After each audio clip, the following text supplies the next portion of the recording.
Hi, I'm Dr. Christopher Newman. I'm Professor of Space Law and Policy at the University of Northumbria in Newcastle in the United Kingdom. I'm also International Space Law Advisor for Cold Star Technologies. I listen to the Cold Star Project. This show is for entertainment purposes only and is not intended to be what is termed professional advice. The Cold Star Project is proudly presented by the Operational Excellence Society. Cold Star Tech is a supporter of the OpEx Society, and Jason Kanigan is a member of its board of advisors. Talk with us at Cold Star Tech to find out more about the OpEx Society and what we can achieve together in your organization, or just visit opexsociety.org. Thanks for joining us for today's show. This is Jason Kanigan, the founder of Cold Star Technologies and the host of this show. And I'd like you to take a look at the new and improved Cold Star Technologies website, which is at coldstartech.com, and have a look at some of the services that we are offering now. If you're a defense contractor or space contractor, SBIR, who's looking to get some help with validating your commercial path to commercialization, we can definitely help out with that. And also anything to do with space logistics. There's a pretty neat list of things there that we could help out with. Today's guest is Nick Chaillan. He was the Chief Software Officer of the Air Force and Space Force. He has a really neat pedigree.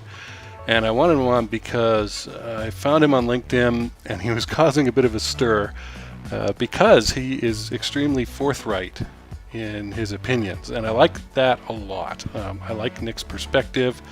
He really understands how software development and zero trust networks function, and has done a lot to implement this kind of thinking and these processes in the DoD. Now, he has strong opinions, and so be ready for those. But I really wanted to have him on board because I love the honesty and the openness with which he has been sharing issues that he found in the DoD that, frankly, I have seen over the years out there in industry as an OpEx guy. And so when I saw what he was sharing and writing and talking about, and he's got his own show now called The Nick of Time that you should tune into, I knew I had to have him on. So Nick, welcome. All right, Nick. So for those who have not heard of you yet, I don't know where they've been, under a rock, definitely not on LinkedIn, so they would have heard of you. Can you give us a highlight of your DoD involvement and Chief Software Officer experience? Yeah, of course. Well, I started back 3 years ago at the department, first at OSD, where I was a special advisor for Devsecops and cyber. Came from the commercial side, of course, for the 12 companies. And I even did an 18 months appointment at DHS, where I was the chief architect and special advisor for cyber as well. And then at OSD, we had such a great success with Devsecops and bringing cool concepts like containers and Kubernetes and all that good stuff. We thought we needed an office to run all these enterprise services. And so Dr. Roper at the time in the Air Force and Space Force created the Chief Software Office, and I became the first US government, Chief Software Officer, where the whole point was to remove impediments and really help DoD programs, adopt Devsecops and move at the pace of relevance with Agile and all the things we do on the commercial side. Excellent. And I've loved your Ask Me Anythings. You've been very open about the experience that you've had there, hurdles, what really worked well, whatnot. Selfish question. I'm an immigrant from Canada. A lot of people don't know that. They're very surprised to hear it. And you came to the US also from France. And so I would like to know how you got into the DoD. You created or were invited to work in these opportunities. So how did you go ahead and make the move to becoming a US citizen and being asked to join the state in these roles?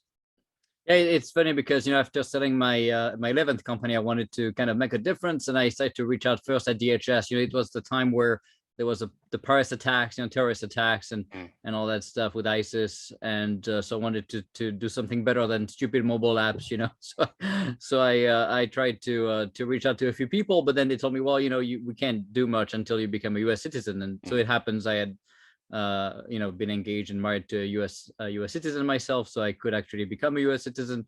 So right when I became a US citizen 5 years ago now, a month later, I was at DHS. So wow. And honestly, in terms of how I got to meet the right people, it's incredible, the power of LinkedIn. You mentioned my Ask Me Anything events on LinkedIn Live and stuff, and and that's how I got to reach out to people. I mean, I sold 12 companies thanks to LinkedIn, connecting to the right people, and I got both the DHS and DoD right point of contact through LinkedIn as well.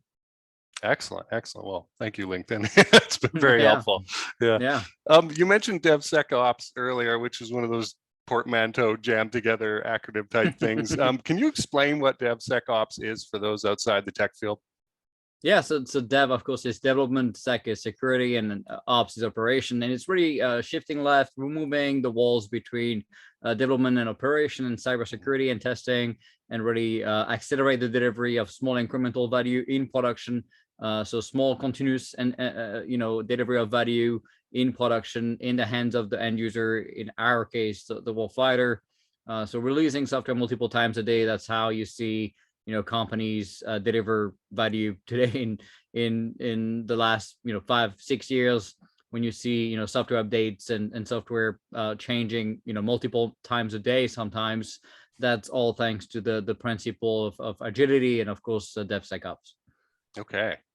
Very succinct. Let's talk about your contributions in that field then to U.S. national security and administrative effectiveness. I guess Platform One might be a good place to start there, maybe. Yeah, sure. Yeah, so we tried to bring a few key principles coming from the commercial side. The first one, of course, was moving from DevOps to DevSecOps. So bringing zero trust. I brought the first large implementation of zero trust in the US government. I tried to do that at DHS 5 years ago, but unfortunately the leaders at DHS thought zero trust was just a fad and wasn't gonna stick, so that didn't happen. But fortunately enough, in DoD we managed to deploy zero trust at scale in a very large enterprise organization, with the Air Force and Space Force all the way to the edge and to weapon systems. So it's not just business stuff. And we created the Cloud One and Platform One. Cloud One is the cloud office, getting access to 5 cloud providers and streamlining and abstracting us so we don't get locked into the cloud providers.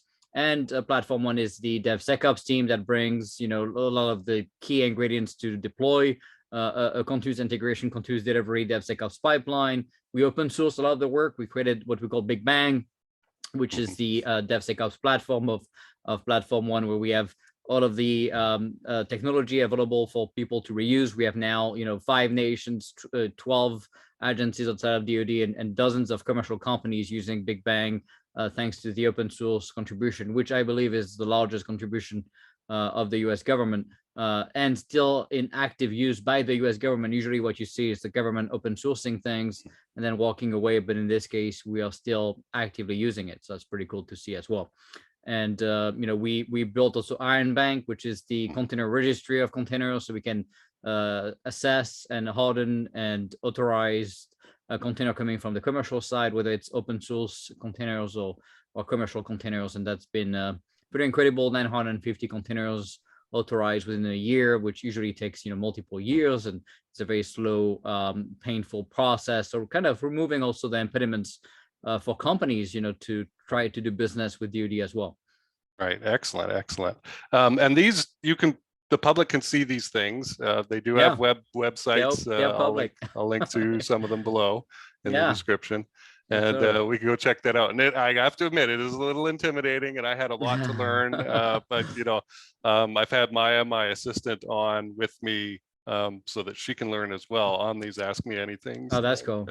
Yeah, and we've learned a lot. And it's all recorded too, so all these Ask Me Anything are live, so people that missed them, even in my time in the government, I did about 15 Ask Me Anything events, 1,000 people joining. It's all recorded on the software.af.mil website. And then now that I'm out of the government, I created this kind of podcast called In the Nick of Time, Nick, NIC, of course, based on my name.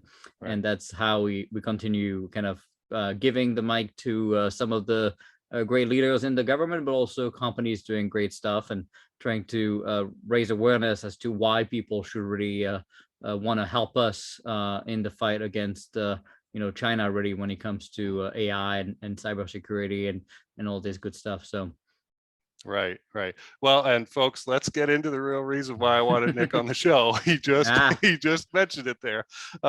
You have made no secret of the cultural and change management issues inside the DoD and the frustration point bureaucracy. Mhm. that you've reached in your work.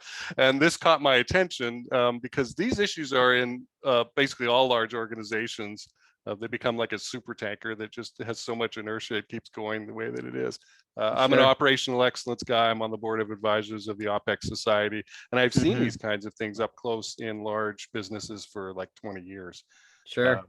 and boy, I was not much of a change agent when I was 25 years old in my first plant manager job. I felt I was a demigod from on high telling you how to do what you, whoa, that approach was You're so part of the wrong. problem. Yeah, That's yeah. okay. That's It's okay. over the years I've learned to go and ask the frontline people, what would you do? Right? Yeah. How can we make this Hmm. better? But so I would like you to share with us some stories exemplifying these problems. I don't want you to embarrass anybody, of course, Sure. and what you would recommend to improve the solution. So this is your chance, Nick, to expand on things you might say in a little snippet interview on Fox News or CNN or something like that, and tell us the full Sure. story. So if it takes 10 minutes, good.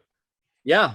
So there are many issues right now that are slowing us down, right? And I think that the main difference that you see between the DoD and the commercial side is, when the DoD fails, we put the nation at risk, and we put right now, I would argue, our kids at a tremendous risk. I would call it an existential threat to not only their future but also the nation as a whole, because we just dismiss the fact that China is now leading in many of the key sectors, right? And so you see in cybersecurity and AI, hypersonic, right? We keep calling them a near peer adversary, but really I can tell you that's not the case.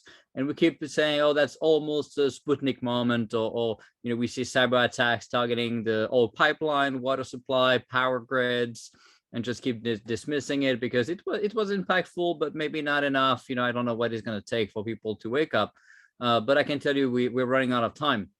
And we're competing against a nation that has 1.5 billion people, of course, also a communist nation that is not keeping the values that we hold dear, and mandating their companies to do business with the department. And I think what's pretty unique also is people look at the US companies leading in AI and cybersecurity, and we feel good about it, and we should. But what people don't realize is that the government has no access to that technology whatsoever. And so that's a big difference with China and the Chinese Communist Party, where they mandate the companies to work with the government. And we don't have that luxury, although, it's pretty good that we have that kind of freedom. But at the same time, I argue, because we don't publicly share and let people know how bad it is, and we overclassify a lot of that information, people are just not aware that they should pay attention. And I argue most Americans would want to proactively come and join and help us if they knew how bad this stuff is. So hopefully we can openly start sharing more, so people realize that, hey, this is not a joke, this is real, and this is going to be painful if we wait too late. And with the compounded effect of AI, based on the volume of data they get access to and the velocity of deployment of their AI capabilities, we estimate that past December 2022, there's going to be no chance for us to catch up. So we only have a few, 400 days or so to do that. So it's pretty scary, right? And so when you look at the problems, right, I think it's kind of 5 categories of problem. The first one is really the lack of understanding of agility and basic agile training. We still don't train people on agile at all, despite that it's 22 years old. We buy using waterfall mechanisms, small 5 years requirements, stacking time, small delivery of big monolithic value. And so it's not agile enough. It's not moving at a pace of relevance. It's stuck in time. So I think first, we need to educate our people and create the sense of urgency, and really understand that, we need to remove the fear of failing, and you can innovate without some failing. And the key is to fail fast, learn fast, but don't fail twice for the same reason. So that's kind of the number one, is really doing a big push on agility. The number two is really also on the investing and empowering the workforce. And that's where, back to your point, get out of the way if you don't know what you're talking about, empowering at the lowest level, the people that actually do the work, having career paths when it comes to cyber, software innovation, AI, ML, data science, all these things where, we need to have progression of pay and title. We need to be able to attract and retain talent. It's not rocket science. We've done it before in cybersecurity and different things. So it is doable. And so really it's empowerment. It's also holding people accountable.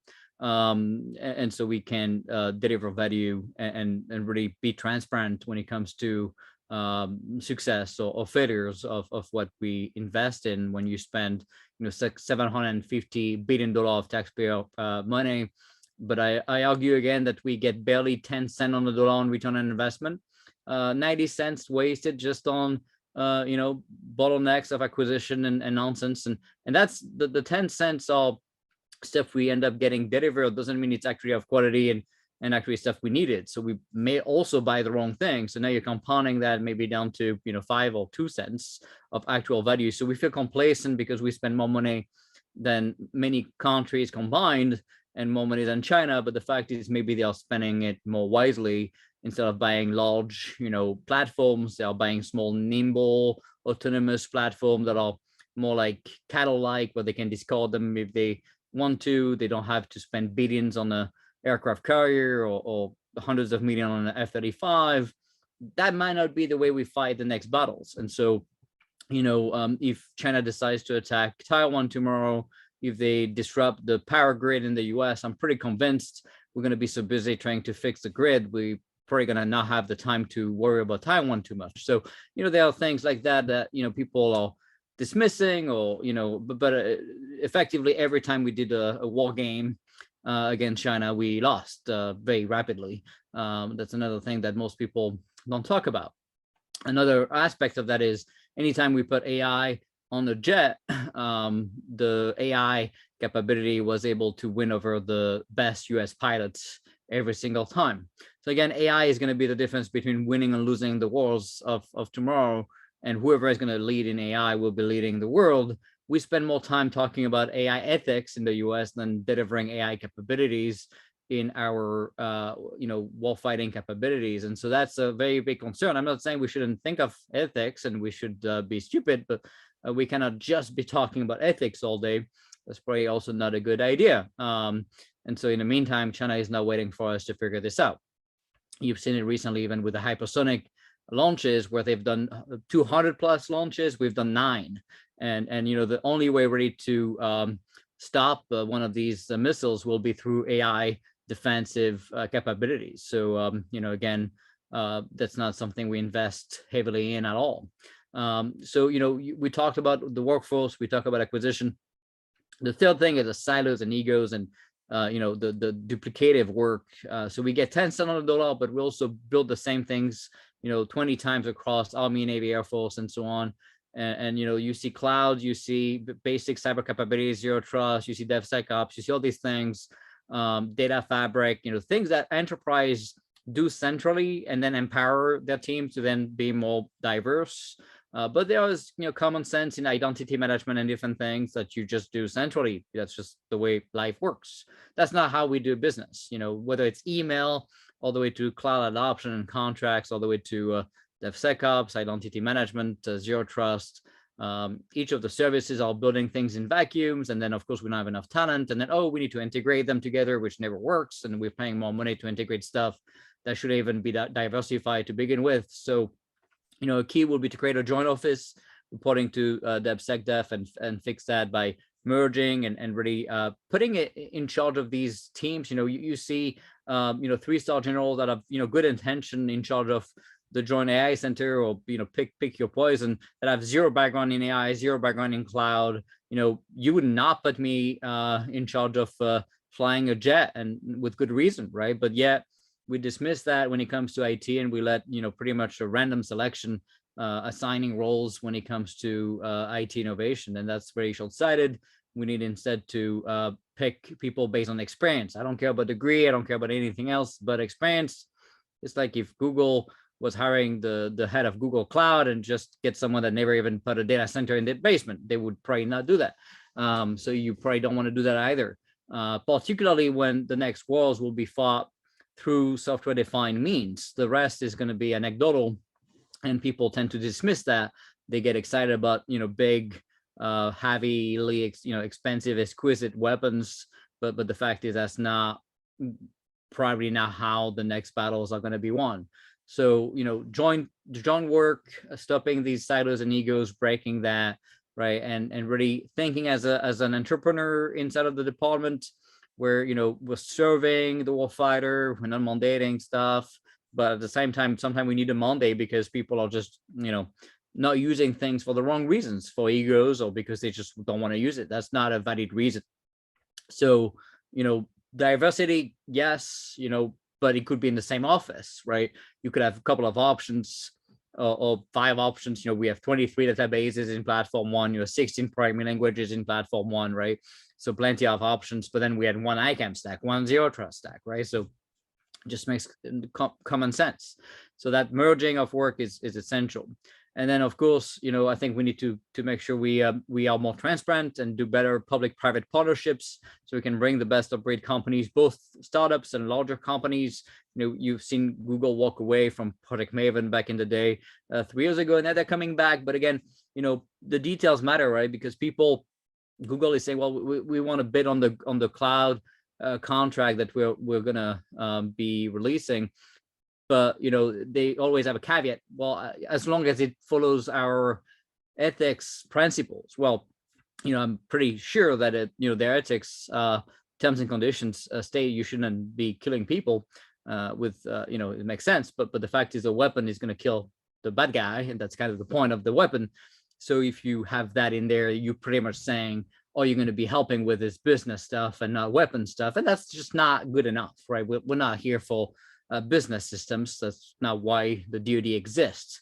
If you want to do that, and you don't want to do weapon stuff, then don't pretend you want to participate in a DoD bid. That's just like, BS marketing, right? So let's make sure that Google leaders are very clear and clarify that, because every time I bring it up, they don't answer. It's a black and white answer. Are you going to be supporting weapons or not? Yes or no? Don't talk about terms and conditions, right? The terms and condition can be interpreted in so many different ways. Not even 2 lawyers or 10 lawyers would agree. They would probably come up with 12 answers. So let's be certain that we have a clarity there, or don't waste your time pretending you want to be part of the DoD ecosystem, because you're not, right? So just own it, and then also stop doing business with China at the same time.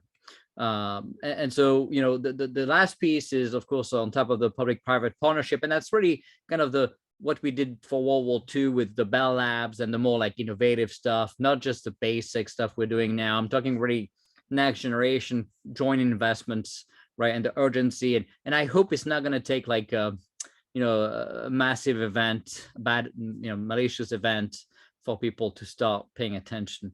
And then the final piece is really kind of that accountability and also leadership kind of aspect, where we've seen the debacle in Afghanistan. We've seen a lot of mistakes being made. No one is ever held accountable. Even me talking now, people call that operational security risk, where I give allegedly too much information to China. The fact is, China knows all of this, and we all know this. That's kind of a lie. No one thinks that China has not more information than what I just said today, for example. But yet they use that as an excuse, because the fact is, the reality is, people don't want to be held accountable, because if I open that door, then if they mess up tomorrow, they're going to be maybe the one being held accountable for their mistakes, and they like their cushy jobs, and they like also leaving the government and go work for the defense industrial base and making their money then for companies that they often gave taxpayer money to during their time in the government. So that's also something that's pretty shady and is very confusing to me. And I was always a little bit concerned about those conflicts of interest, seeing people leaving the government go work for the company that they were kind of funding in the government. That seemed to be pretty insane, but it's legal, so that's that. But at the end of the day, I think we need to break that DoD bubble. There's a Silicon Valley bubble. They don't really realize what's going on in the world. I guess everybody is kumbaya in the Silicon Valley, but I think if they were to lose the access and the protection and deterrence of the warfighter, I think they're going to have a pretty hard awakening. So my hope is that, they're going to, most of those people will be able to realize that, hey, we need to pop both the DoD bubble and the Silicon Valley bubble, so we can have a one team, one fight approach of, taking this seriously, because I can tell you it's going to be much worse if we all have to learn Mandarin because we lost the war against China. Wow, there was a lot there. I'm gonna have fun going through that and having my assistant go through it, pull out all the notes. There's a book in there too.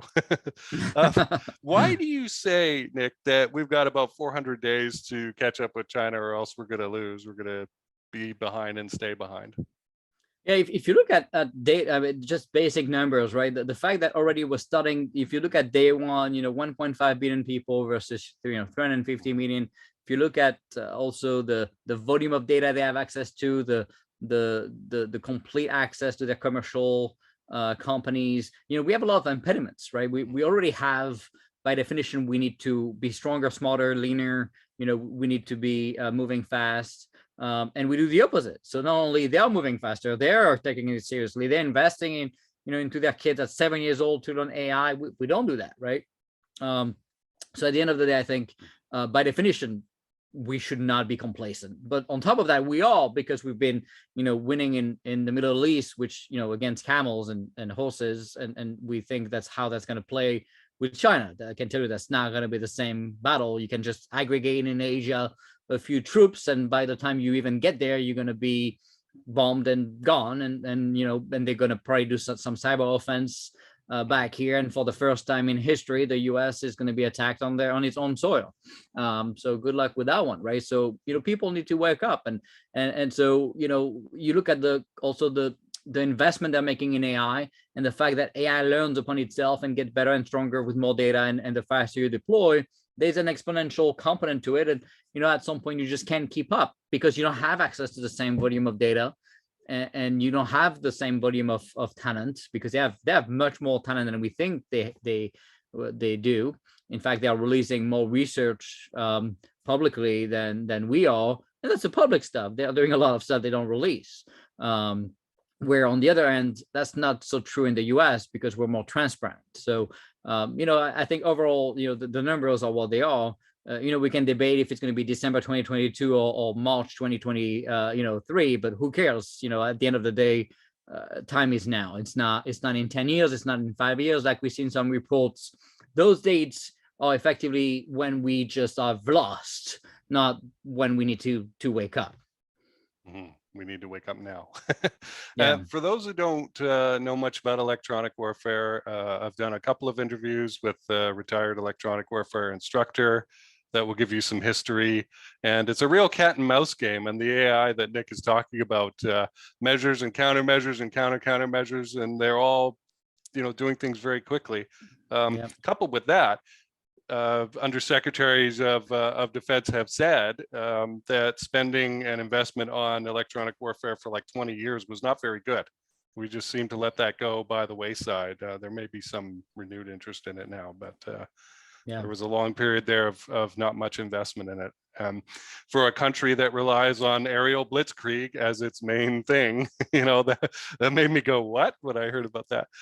Nick, I have heard from security specialists that this is just kind of for fun for our listeners. If you were to compare a Chinese hacker with a Russian hacker, the Russian hacker is kind of a genius by himself in a dark room, and the Chinese have like 1,000 guys in a room, rowing in the same direction. Is that the impression that you have? I mean, Russia is a little bit better than that. I think that's a little bit underestimating what Russia is doing, for sure, no doubt, particularly in the last 5 years. But China is taking this very seriously, both in terms of, I'm actually very concerned of the merger of AI and cyber. If they start building, cyber robot, attack robots, where they don't just do basic discovery, but end-to-end hacking, red teaming, that could be a real issue. And I think that's a very scary thought, because the scale of that, it would be disastrous, right? And then what also people dismiss is they can be sitting in systems for months or years dormant, until it's time to use it, right? So people right now, they have no incentive to disrupt because economies are a little, co-intertwined. But the fact, if there was to be some event in Taiwan, for example, they could start, triggering some of these time bombs, and then you would have a cascading effect of issues in the US. Right. Folks, there's a number of small entrepreneurs out there who follow the show. Your WordPress website can download this kind of thing and just have it sitting in there. So imagine the IT infrastructure of the nation, right, is just sitting there. Even President Trump had an executive order to improve this security. You have, this is a weird one for me, but I'd love to hear your explanation on it. You have repeatedly jumped up and down about TikTok and saying what a terrible app this is, and that it's infiltrative Chinese stuff. What's the problem with it, and why is it a danger to us Americans? Yeah, so people dismiss it as a gimmick, but first of all, it's a $450 billion business it grew like tenfold in 6 months. It's just mind-boggling. It's not just kids anymore. It's everybody. Companies are doing advertising on it. The volume of data being shared there is mind-boggling. The amount of data they're collecting from cell phones and directly push back to the CCP, of course, is mind-boggling. You're not just talking about contacts and who and what's on your phone, but it's also like if you record yourself in video, it's going to be able to use AI to look at what you're saying, your mood, what you're wearing, what's in your background. Like if you have books, if you have stuff in your background, it's also a weapon of misinformation. They can promote content. They can do a lot of different things. They can win an election just based on just pushing specific content. The power of something like this being controlled by the CCP and China in the United States particularly is mind-boggling. I don't understand why we allow it. I don't understand why it's not banned. China would already have banned us if we tried to do that. In fact, they do all the time, and yet we don't do that, right? And they are not even doing that good of a job hiding that it's owned by China and that the data is flowing to China. There was the CEO of TikTok testifying in front of Congress, and pretty much refused to answer the basic question as if is the data being shared to their parent company in China. Their terms and conditions are very clear. It says yes, no doubt, but he didn't want to admit it when he was testifying, but I don't think we have a single doubt that it's happening. Okay. Now in the 90s when I was in school and since then, waterfall versus agile development methodology had come out, and this argument has been going on for a long time, which one's better. But according to yourself and other DoD officials I've spoken with, one has clearly outperformed the other, and you would say actually works, right? So what has your experience been, and why do you so strongly promote that methodology? Yeah, I think particularly when you look at the velocity and pace of IT, there's no more debate today. I think maybe a few years ago you could get away with it and still succeed by having this massive requirements and be stuck in time in 2, 3, 4 years, 5-year cycles. But if you look at the pace of IT today, you see it with all the technology around you. You don't have the luxury of time. You need to deliver small incremental value, and there's just no other mechanism than using basic principles of agile. When I started 22 years ago, when I created my company back in France, I was 15, I'm 37 now. I was already using agile. It was already best of breed, but I think now in 22 years later, there's really no other choice, particularly if you have a software intensive program, which if you look at Tesla, right, the car might be still, the hardware might not be changing, but you get updates every 2 weeks with not just the gimmick improvements, but actually tangible new capabilities, right? To the point where it's becoming a full self-driving platform, and that's driven entirely through software updates. If people don't understand that, then they are in for a pretty tough awakening. Okay, so agile all the way, people. All right. Yeah, unless you lose, unless you will not be able to compete and get behind and die like another blockbuster, right? Mm-hmm. No, we don't want to be in the ash bin of history. That's for sure. So we've been talking about this tech that's largely out of sight of the public, and yet it has this logistical, operational, decision-making, infrastructure, security impact, right? It's this huge impact. In a perfect world, according to Nick, what would you have the U.S. working on first as far as strategic direction to reach this operational state of readiness that you envision? Well, I think, zero trust is so important. It's really too bad that DHS refused to listen to me 5 years ago when I pushed zero trust. We would have been in a very different spot now, 5 years later, if we had implemented zero trust on all the critical infrastructure stuff. And people don't know maybe, but DHS is in charge of all the critical infrastructure, from water to power to oil to everything. And so, we would have an ability now to mitigate these kind of attacks and reduce the attack surface, reduce the impact, reduce the scale. And unfortunately, that wasn't the case. So we're very much still stuck in time. A lot of these industrial systems are very old and getting connected to internet because of the lack of talent we have, being able to send people on site. So people want to access those remotely.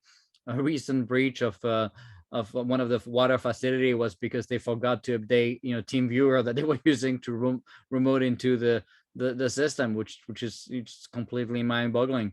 Some of these capabilities are not even built in the US, and we don't really know that well, where all that source code is coming from. You've seen, SolarWinds, and you've seen, how foreign nations are targeting cyber companies and trying to get into systems. That's going to be the next way to do it at scale. Why do you want to go after each target when you can just target one company that's inside of 100,000 targets and then have access to all of them at the same time? So this is a really serious thing. Right now we're lucky because there's just no motivation to use these against us, because we're, like I said, we have codependencies. But at some point, there might be a time where the benefits outweigh the cons, and China decides to use them, and Russia too. And my biggest fear is, what if actually China and Russia partner on this? And now that's going to be a very different situation. We could compete with China and Russia separately right now, but if they merge and become one enemy, we have no chance.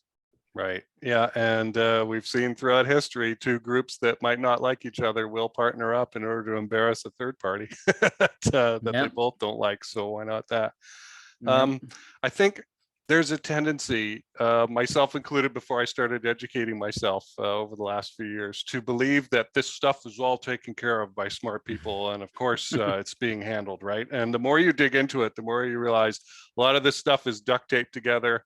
And we're using legacy stuff because somebody put a computer in there in 1990, and now some old Macintosh 2 or something is running the show there. That's the tech that they've got, and nobody's bothered to update it, right?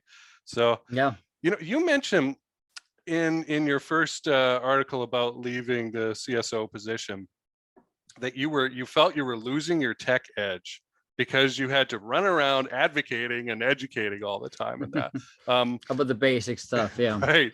Is there something that you wish the officers in charge of these departments or whatever should read or watch or anything like that would really help them out? Yeah. So first, I started promoting the idea of giving an hour a day to our people to learn and not only catch up, but then, not getting stale. So I think it's a very wise investment. People get, scared about this hour, but they'll just find paying people that are stale. I'm like, are you nuts? You're spending billions of taxpayer money on people, and you want them to be stale for what reason again? Oh, someone else should do that. Well, how about we do it, right? And so it's just clearly something that's so important. The one book I would say everyone should be reading right now is the Kill Chain. The Kill Chain is just completely spawn on. I mean, I was gonna potentially write a book, and after rereading it, I was like, I have nothing else to say, so there's just no point. Just read this book. I have nothing better to say. It's so well explained and detailed. There's not a single piece that's not spot on. The vision of the better way to fight. You look at Afghanistan. China was able to negotiate the mining rights with the Taliban before the Taliban took over the nation by having them visit China without losing a single soul. Meanwhile, we lost thousands of people, left 20 billion of equipment on the ground, and that's called the win, allegedly, right? I don't think we're fighting the same fight. I don't think we're fighting small. And when you're fighting against a nation that doesn't share the same values and is not gonna it clearly made the statement that they want to be leading the world, and you keep making basic mistakes like this, and they're just fighting smarter, that's not looking good. And the complacency of winning in the last few decades, if we call that winning, I don't know. I think we were very good at big show of force and showing up to against camels and horses, but I don't know if that's going to play the same when it comes to China. Mm-hmm. Yeah, cyber's a different battlefield. And they're doing a lot in space too. And they just took over in more ships than we have, and we dismiss all of this stuff, but hypersonic and cyber, it's every little thing is the fact that we even are okay with China catching up when we should be like Tesla, right? Open sourcing patents because we're so far ahead and moving so fast. We don't even care. We just want to throw them crumbs for them to even be able to be relevant. Meanwhile, we one day we might wake up and realize no one is trying to hack us anymore because we're so irrelevant that no one even cares. That's a terrifying thought. Nick, who do you want to hear from, and how should they get in contact with you?